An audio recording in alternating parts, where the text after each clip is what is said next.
Hello everyone, welcome to Shine Academy. तो सबसे पहले दुनिया में कौन से नंबर्स आए? सबसे पहले दुनिया में आए नेचुरल नंबर्स, जो कि आपको समझ में आ रहा होगा कि हमारी गिनती कहाँ से स्टार्ट होती है। तो थोड़ी देर के लिए अगर आप अपना बचपन याद करें तो आपको भी नेचुरल नंबर से ही काउंटिंग सिखाई गई थी। जीरो का कॉन्सेप्ट जो है वो हमको बहुत बाद में समझ में आता है। तो नेचुरल नंबर्स किसको कहा जाता है? 1 2 3 4 से लेके जो चलते जा रहे हैं, यानी कि इनका कोई अंत तो होने नहीं वाला।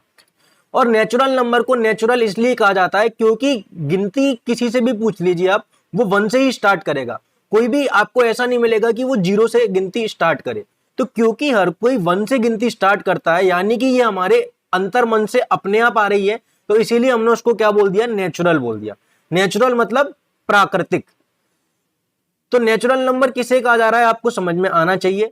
उसके बाद नेचुरल नंबर्स को डिनोट किया जाता है, denoted by symbol N. N से नेचुरल नंबर्स को हम रिप्रेजेंट करते हैं, और साथ ही साथ नेचुरल नंबर्स को काउंटिंग नंबर्स भी कहा जाता है, क्योंकि काउंटिंग भी यहां से स्टार्ट होती है। तो ये नेचुरल नंबर की बात थी। नेचुरल नंबर के बाद दुनिया में दूसरे तरीके के नंबर आए, जिनको बोला गया होल नंबर। अब सबसे पहले आप समझिए कि होल का मतलब होता है पूरा, यानी कि होल नंबर के आने के बाद से माना गया कि नंबर पूरे हो चुके हैं। और होल नंबर में नया क्या आ गया था? तो होल नंबर में नया आ गया था 0, यानी कि नेचुरल नंबर में 0 ऐड करने से हमें होल नंबर मिल जाते हैं। और होल नंबर जो है उनको डिनोट करने के लिए हम W सिंबल का इस्तेमाल करते हैं। अब 0 का जो कॉन्सेप्ट है वो दुनिया में पहली बार होल नंबर्स के थ्रू आया। और 0 के बारे में आपको एक चीज मालूम होनी चाहिए कि 0 की खोज इंडियन मैथमेटिशियन आर्यभट्ट ने की थी। तो होल नंबर के बारे में हम बोल सकते हैं कि 0 प्लस नेचुरल नंबर, इन नंबर से हमें होल नंबर मिल गया। अब यहां पर आप देख सकते हो कि जितने भी नेचुरल नंबर हैं वो सब खुद किस में आ चुके हैं? होल नंबर में आ चुके हैं। बट होल नंबर में एक नंबर और एक्स्ट्रा है, जो कि क्या है? 0 है। तो यहां से कई तरीके के सवाल बनते हैं कि जितने भी होल नंबर होते हैं वो नेचुरल नंबर होते हैं। तो ऐसा कहना गलत है, क्योंकि होल नंबर 0 तो है बट वो नेचुरल नहीं है। तो अगर आपको यह समझ में आता है कि किसे हम होल नंबर कहते हैं, किसे नेचुरल नंबर कहते हैं, तो आप इस तरीके के सवालों का जवाब बड़ी आसानी से दे पाएंगे। होल नंबर के आने के बाद दुनिया में तीसरे तरीके के नंबर आए, जिनको की बोला गया इंटीजर्स। आप देख सकते हो ये हमारी नंबर लाइन है। यहां पर 0 हमको मालूम था, 1 हमको मालूम था, 2 हमको मालूम था। इस तरीके से हम इस नंबर लाइन पे पूरा राइट तक जा सकते थे। फिर हमने देखा कि हम लेफ्ट साइड में भी जा सकते हैं। तो लेफ्ट साइड में जाने से हमको एक पूरी नए नंबर्स की दुनिया मिली, जिसको कि बोला गया नेगेटिव नंबर्स। तो यहां से आप देख सकते हो कि -1, -2, और इस तरीके से आप चलते जाओगे तो -इंफिनिटी तक आपको सारे नंबर्स मिलते जाएंगे। हर पॉजिटिव नंबर्स का एक नेगेटिव नंबर भी हमको यहाँ पे मिल जाएगा।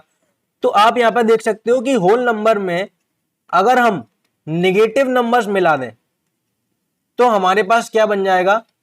इंटीजर्स बन जाएंगे। तो इंटीजर्स के लिए हम क्या बोलेंगे? जो -इंफिनिटी से लेके -3, -2, -1, 0, 1, 2, 3 से लेके इंफिनिटी तक जा रहे हैं, ऐसे नंबर्स को क्या बोला जाएगा? इंटीजर्स बोला जाएगा। इंटीजर्स को रिप्रेजेंट करने के लिए जो सिंबल इस्तेमाल किया गया वो है Z। अब आप सोचोगे कि Z कैसे? इंटीजर्स को तो I से डिनोट करना चाहिए था। जर्मन भाषा में नंबर्स को बोला जाता है जेलन, और जर्मन मैथमेटिशियन के सम्मान में इंटीजर्स को जेड नाम दिया गया है, क्योंकि जर्मन मैथमेटिशियन ने इंटीजर्स के या फिर नंबर्स के ऊपर बहुत ज्यादा काम किया था, तो इसलिए उनके सम्मान में हमने उनको जेड नाम दे दिया है। अब आप यहां से समझ सकते हो कि इंटीजर्स के आने के बाद से ही पॉजिटिव नंबर्स और नेगेटिव नंबर्स का कॉन्सेप्ट शुरू हुआ। जो 0 से बड़े थे हमने उनको पॉजिटिव नंबर्स बोला, और जो 0 से छोटे थे हमने उनको नेगेटिव नंबर्स बोला। इसी बात को हम बोल सकते हैं कि जो 0 के राइट में है उनको हमने पॉजिटिव नंबर बोल दिया, और जो 0 के लेफ्ट में है उसको हमने नेगेटिव नंबर बोल दिया। तो ये चीज आपको याद रहनी चाहिए कि ये मैंने आपको क्या बताया। और इस वाली बात से हमको एक और चीज समझ में आ गई कि जो इंटीजर्स हैं उसके अंदर होल नंबर आ चुके हैं, और इंटीजर अपने आप में एक और बड़ी क्वांटिटी हो चुकी है जिसके अंदर होल नंबर ऑलरेडी प्रेजेंट है।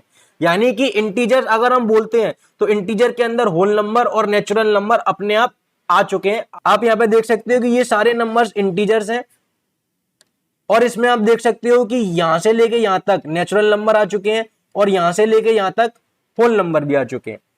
और ये जो लेफ्ट में आप नंबर देख रहे हैं ये नए नंबर आए हैं, जिनकी वजह से हमने एक अलग सेट ऑफ नंबर्स क्रिएट किया जिसको बोला गया इंटीजर्स। तो यहां से कई तरीके के सवाल बनते हैं कि every integer is a whole number. अब आप खुद ही सोचिए, इंटीजर्स में नेगेटिव नंबर भी आते हैं, बट होल नंबर में तो कोई ने देखा ही नहीं कि नेगेटिव नंबर किसे कहते हैं। तो अब आप खुद ही बताइए कि हर इंटीजर होल नंबर हो सकता है क्या? नहीं हो सकता। इसी तरीके से अगर आपसे कोई बोलता है कि every whole number is integer, यानी कि जितने भी होल नंबर है वो सारे इंटीजर्स हैं, तो यहां पर आपने देखा कि सारे होल नंबर इंटीजर्स के सेट में आ रहे हैं, इसका मतलब एवरी होल नंबर इंटीजर कहलाएगा। तो इस तरीके के सवालों के जवाब आपको देना आना चाहिए। तो अब आप नंबर लाइन को देखिए, नंबर लाइन में हम राइट की तरफ भी जा चुके हैं, नंबर लाइन में हम लेफ्ट की तरफ भी जा चुके हैं, बट आप यहां पर एक चीज नोटिस करिए कि 0 के बाद अगला नंबर सीधे क्या आ रहा है 1, और 1 के बाद अगला नंबर सीधे क्या आ रहा है 2। इसी तरीके से अगर लेफ्ट में जाएंगे तो सीधे -1 आ रहा है और उसके बाद सीधे -2 आ रहा है। बट आप मुझे एक चीज बताओ, क्या यहां से यहां तक के बीच में कोई नंबर नहीं होते? क्या यहां से यहां तक के बीच में कोई नंबर नहीं होते? अगर मैं आपसे बोलूं कि 0.5 कहां पर होगा तो आप बोलोगे ना कि 0 और 1 के बीच में कौन सा नंबर होगा? 0.5। इसी तरीके से मैं बोलता हूं कि -1.5 कहां पे होगा तो -1.5 इधर होगा। तो ऐसे नंबर्स को रिप्रेजेंट करने के लिए एक नए नंबर्स हम लाए जिसको कि हम बोलेंगे रेशनल नंबर। तो वो मैं आपको समझा देता हूं। तो चौथे तरीके के नंबर कौन से आ चुके हैं? Rational number. और अभी अभी मैंने आपको दिखाया कि रेशनल नंबर के अंदर हमको किस तरीके के नंबर देखने को मिलेंगे? डेसिमल नंबर, यानी कि जो नंबर पॉइंट में आते हैं। इसके अलावा आप देख सकते हैं कि फॉर एग्जांपल 0.3 है, या फिर 2.05 है, या फिर 9.753 है। ये जितने भी नंबर है अभी वो कैसे हैं? डेसिमल नंबर है। अब आप बताओ कि इसका पॉइंट हटा के नीचे 0 लाया जा सकता है, इसका पॉइंट हटा के नीचे 2 0 आएंगे क्योंकि पॉइंट के बाद 2 डिजिट है, इसका पॉइंट हटा के नीचे 3 0 आएंगे क्योंकि पॉइंट के बाद 3 डिजिट है। इसी तरीके से आप कोई सा भी डेसिमल नंबर ले लीजिए, पॉइंट का आप हटा सकते हैं और नीचे 0 ला सकते हैं। तो अब आप देखिए कि ये जो नंबर है वो कितना बन चुका है? 3/10। और ये जो नंबर है वो 5 से कट जाएगा तो ये कितना आ जाएगा? 41, और नीचे आ जाएगा 20। तो ये नंबर कितना हो चुका है? 41/20। और ये नंबर नहीं कटने वाला तो ये कितना आ जाएगा? 9753/1000। अब आप देख सकते हो कि जितने भी डेसिमल नंबर थे उनको हमने किस में कन्वर्ट कर दिया? फ्रैक्शन में। फ्रैक्शन क्या होता है? जिसमें एक नंबर को हम दूसरे नंबर से डिवाइड कर रहे हो। तो आप देखिए कि यहाँ पे ये वाला जो नंबर है वो इससे डिवाइड हो रहा है, इसी तरीके से यहाँ पे ये वाला जो नंबर है वो इससे डिवाइड हो रहा है। तो आपको समझ में आ रहा होगा कि रेशनल नंबर में नए तरीके के नंबर कौन से हुए? Decimal number. और यहाँ पे मैंने आपको समझा दिया है कि डेसिमल नंबर या फिर फ्रैक्शनल नंबर एक ही बात होती है, हम एक दूसरे को आपस में कन्वर्ट कर सकते हैं। यानी कि डेसिमल नंबर अगर दिया हो तो उससे हम फ्रैक्शन ला सकते हैं, और फ्रैक्शन अगर दिया हो तो उससे हम डेसिमल नंबर को वापस बना सकते हैं। तो डेसिमल नंबर और फ्रैक्शन नंबर क्या होते हैं वो आपको अब समझ में आ रहा होगा। तो रेशनल नंबर के अंदर डेसिमल नंबर या फिर फ्रैक्शनल नंबर आ गए, और साथ में रेशनल नंबर के अंदर इंटीजर्स भी आते हैं। ये सब कैसे होता है वो मैं आपको अभी समझा देता हूं। तो सबसे पहले हम रेशनल नंबर की डेफिनेशन समझ लेते हैं, जो कि बहुत बहुत बहुत इंपॉर्टेंट है। रेशनल नंबर की डेफिनेशन कहती है कि कोई सा भी नंबर जिसको कि आप P/Q के फॉर्म में लिख सकते हो वो नंबर रेशनल नंबर कहलाएगा। बट इसमें कुछ कंडीशन यानी कि शर्तें होती है। पहली शर्त क्या होती है कि P और Q खुद कैसे होने चाहिए? P and Q are integers, यानी कि P और Q खुद की वैल्यू कैसी होनी चाहिए? इंटीजर की वैल्यू होनी चाहिए। और इंटीजर किसे कहते हैं ये हम यहाँ पे पढ़ चुके हैं। तो यहां से आप एक चीज समझो कि P और Q पे पहली कंडीशन क्या लगी है कि वो दोनों खुद क्या होने चाहिए? इंटीजर्स होने चाहिए। इसके अलावा दूसरी कंडीशन होती है कि P एंड Q आर को प्राइम। तो को प्राइम का मतलब क्या होता है कि ऐसे नंबर जिसमें कोई कॉमन फैक्टर ना हो। एग्जाम्पल से मैं बता देता हूं। फॉर एग्जाम्पल 9 एक नंबर है और इसी तरीके से 16 एक नंबर है। तो 9 के फैक्टर क्या होंगे? एक तो 3 हो जाएगा और एक 9 खुद हो जाएगा। इसी तरीके से 16 के फैक्टर क्या होंगे? एक तो 2 हो जाएगा, एक 4 हो जाएगा, एक 8 हो जाएगा और एक 16 खुद हो जाएगा। तो आप देख सकते हो कि इन दोनों के फैक्टर्स में कोई भी फैक्टर कॉमन नहीं आ रहा है, यानी कि इन दोनों का कोई कॉमन फैक्टर नहीं है। तो ऐसे नंबर्स जिनमें कोई कॉमन फैक्टर नहीं आता उन नंबर्स को हम को प्राइम नंबर्स बोलते हैं। तो यहाँ पे कंडीशन लगाई गई है कि P और Q को प्राइम होने चाहिए। इसका मतलब क्या होता है? इसका सिंपल सा मतलब ये है कि P और Q आपस में कटेंगे नहीं। फॉर एग्जाम्पल यहाँ पर हमने देखा था, हमारे पास नंबर था 205/100। तो अभी ये P/Q के फॉर्म में तो है, बट इसमें आप देख सकते हो 5 एक कॉमन फैक्टर है, तो हमने इसको काट के कितना लिख दिया था, 41/20। तो अब ये जो नंबर है इसमें और कुछ काटने के लिए नहीं बचा। इसका मतलब 41 और 20 कैसे हो चुके हैं? को प्राइम हो चुके हैं, यानी उनमें कोई भी कॉमन फैक्टर नहीं है। तो ये चीज हमको देखनी पड़ेगी जब हम रेशनल नंबर की बात करेंगे। और उसके बाद तीसरी कंडीशन में बोलेगा कि Q can not be equal to 0, यानी कि Q 0 नहीं हो सकता। इसका क्या मतलब है? तो आप देख सकते हो कि P/Q में जो Q है वो नीचे की तरफ है, यानी कि हम Q से क्या करेंगे? डिवाइड करेंगे। और अगर Q 0 हो गया तो नीचे वाला नंबर यानी कि डिनोमिनेटर कितना हो जाएगा? 0, और 0 से डिवाइड करना पॉसिबल नहीं होता है।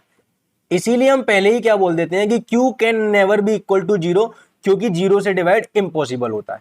तो इस तरीके से रेशनल नंबर की हम डेफिनेशन लिखते हैं। मैं एक बार रिवाइज करा देता हूं। कोई सा भी नंबर जिसको हम P/Q के फॉर्म में लिख सकें, जिसमें P और Q खुद कैसे हो? इंटीजर वैल्यू के हो, और P और Q में कोई भी कॉमन फैक्टर नहीं होना चाहिए, और जो नीचे वाला नंबर है यानी कि डिनोमिनेटर यानी कि Q, वो 0 के बराबर कभी भी नहीं होना चाहिए। तो ऐसे नंबर को हम क्या बोल देंगे? रेशनल नंबर बोल देंगे।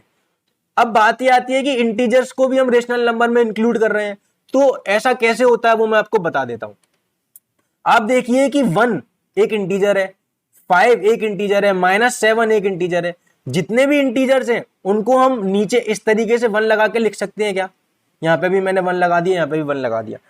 अब आप देखिए कि ये जो नंबर है वो P/Q के फॉर्म में आ चुका है, ये जो नंबर है वो भी P/Q के फॉर्म में आ चुका है, ये जो नंबर है वो भी P/Q के फॉर्म में आ चुका है। तो पहली कंडीशन हमारी सेटिस्फाई हो गई। उसके बाद हमने बोला था कि P और Q में कोई भी कॉमन फैक्टर नहीं होंगे। तो 1 और 1, जब कॉमन फैक्टर की बात करते हैं तो 1 को हम इग्नोर कर देते हैं, क्योंकि 1 हर किसी नंबर का फैक्टर होता है। तो 1 और 1 को तो इग्नोर ही कर देते हैं। अब आप देखिए 5 और 1 में कोई भी कॉमन फैक्टर नहीं है, -7 और 1 में भी कोई कॉमन फैक्टर नहीं है, तो दूसरी कंडीशन सेटिस्फाई हो गई। इसी तरीके से नीचे जो नंबर है वो 0 नहीं है, तो तीसरी कंडीशन भी सेटिस्फाई हो गई। इसका मतलब जितने भी इंटीजर्स हैं वो सब खुद क्या हो जाएंगे? P/Q के फॉर्म में हम उनको लिख सकते हैं। This means every integer is a rational number. तो यहां से हमको क्या समझ में आ गया कि रेशनल नंबर के अंदर इंटीजर्स यानी कि जेड और उसके साथ डेसिमल नंबर यानी कि पॉइंट वाले नंबर जुड़ जाते हैं, और इस तरीके से रेशनल नंबर के नंबर्स हम ऑब्टेन करते हैं। तो अभी तक जो हमने पढ़ा था उसको हम समराइज कर लेते हैं। हमने देखा था कि सबसे पहले नेचुरल नंबर्स आए थे, जिसको कि हमने n बोल दिया था, और वो 1 से लेके 2 से लेके इस तरीके से चलते जाते हैं। फिर उसके बाद हमने देखा था कि होल नंबर्स आए थे, जिसको कि हमने W से रिप्रेजेंट करा था, और 0 के आने की वजह से होल नंबर्स आ गए थे, यानी कि नेचुरल नंबर्स में 0 ऐड करने से हमारे पास होल नंबर आ जाते हैं।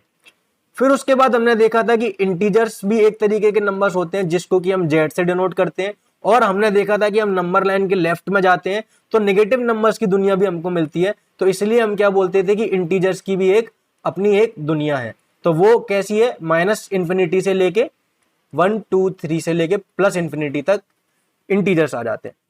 फिर उसके बाद हमने देखा कि पॉइंट वाले नंबर्स भी होते हैं, जिसको कि हम डेसिमल नंबर या फिर फ्रैक्शन नंबर भी बोल सकते हैं। और इन्हीं नंबर्स में हमने डेफिनेशन के थ्रू क्या देखा था कि इन्हीं नंबर्स में हम इंटीजर्स को भी पुट कर सकते हैं। तो हमने देखा था कि नए नंबर हमको मिल गए थे, जिसको कि हमने बोला था रेशनल नंबर।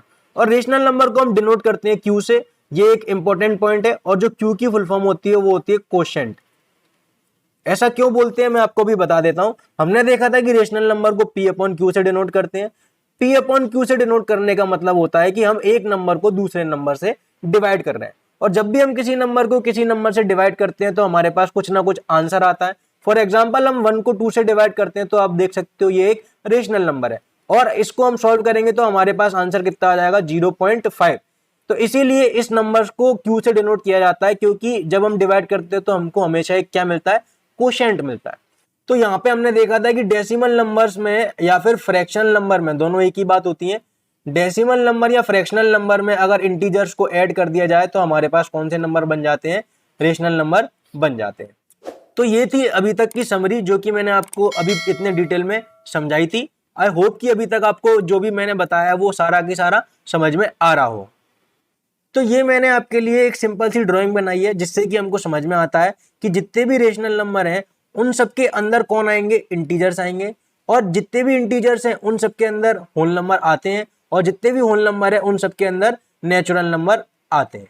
तो यहाँ से हमको समझ में आ रहा है कि नंबर्स का सिस्टम किस तरीके से बना हुआ है। अब यहाँ से वापस से ट्रू और फॉल्स के सवाल बनेंगे कि every natural number is a rational number. तो आप देख सकते हो कि रेशनल नंबर के गोले के अंदर नेचुरल नंबर आ रहा है। इसका मतलब ये जो स्टेटमेंट हो जाएगा कि every natural number is rational number, तो ये स्टेटमेंट कैसा हो जाएगा, ट्रू। तरीके से वो पूछेगा कि every integer is a natural number, तो आप देख सकते हो कि इंटीजर के अंदर नेचुरल नंबर आ रहा है बट नेचुरल नंबर के अंदर इंटीजर नहीं आ रहा है, तो उसके लिए हम क्या बोल देंगे कि every integer is natural number. ये स्टेटमेंट क्या हो जाएगा, फॉल्स हो जाएगा। तो ये जो कॉन्सेप्ट है वो बहुत इंपॉर्टेंट है और आपको समझ में आना चाहिए, इसीलिए मैं इस कॉन्सेप्ट को आपको एक एग्जांपल के थ्रू बता देता हूं। अब आप यहां पर देखिए कि ताजमहल सबको मालूम है आगरा के अंदर है, और आगरा खुद किसके अंदर है, यूपी के अंदर, और यूपी किधर आता है, इंडिया के अंदर। तो यहां से अब आप एक समझिए, फॉर एग्जांपल हमारे पास सवाल आता है कि every integer is a whole number, यानी कि क्या बोलेगा, एवरी जेड इज डब्ल्यू। अब आप यहां पर देखिए कि आप इसको थोड़ी देर के लिए एन मान लो, इसको डब्ल्यू मान लो, इसको जेड मान लो और इसको क्यू मान लो। यहां से इसने क्या बोला है कि एवरी जेड इज डब्ल्यू, यानी कि हर वो चीज जो यूपी में है क्या वो आगरा के अंदर होगी, ऐसा जरूरी नहीं है। यूपी में तो बरेली भी आता है पर बरेली आगरा से बाहर है, तो इसका मतलब ये स्टेटमेंट कैसा हो गया, फॉल्स हो गया। इसी तरीके से अगर उसने हमसे पूछा होता कि every integer is rational number, तो अब आप देखिए कि यहाँ पे हमने इंटीजर किसको बोला, यूपी को, और रेशनल नंबर किसको बोला, इंडिया को। तो हर वो चीज जो यूपी में आती है क्या इंडिया के अंदर आएगी, बिल्कुल आएगी, क्योंकि यूपी खुद किसके अंदर आता है, इंडिया के अंदर। इसका मतलब ये स्टेटमेंट कैसा हो गया, ट्रू हो गया। तो यहां से आपको समझ में आना चाहिए कि मैं आपको क्या बता रहा हूं और किस तरीके से बता रहा हूं। ये चीज इतनी इंपॉर्टेंट है इसीलिए मैं इसको तीन तरीकों से समझा रहा हूं, जिससे कि आपको समझ में आना चाहिए। तो वीडियो कैसा लगा आप कमेंट करके जरूर बताना। अगर आपको वीडियो से कुछ सीखने मिला है तो आप वीडियो को लाइक कर देना, और इसी तरीके के वीडियोस देखने के लिए चैनल को सब्सक्राइब कर दीजिए। आपको अगर कोई डाउट आता है या आपको मेरे से कुछ बात करनी है तो आप मेरे को इंस्टाग्राम पर मैसेज कर सकते हैं, जो लिंक है वो डिस्क्रिप्शन में है। वीडियो को अपने दोस्तों के साथ शेयर जरूर करिएगा, जिससे कि उनको भी अच्छी तरीके से मैथ्स समझ में आ जाए। अब हम मिलेंगे अगले वीडियो में, जब तक के लिए बाय बाय।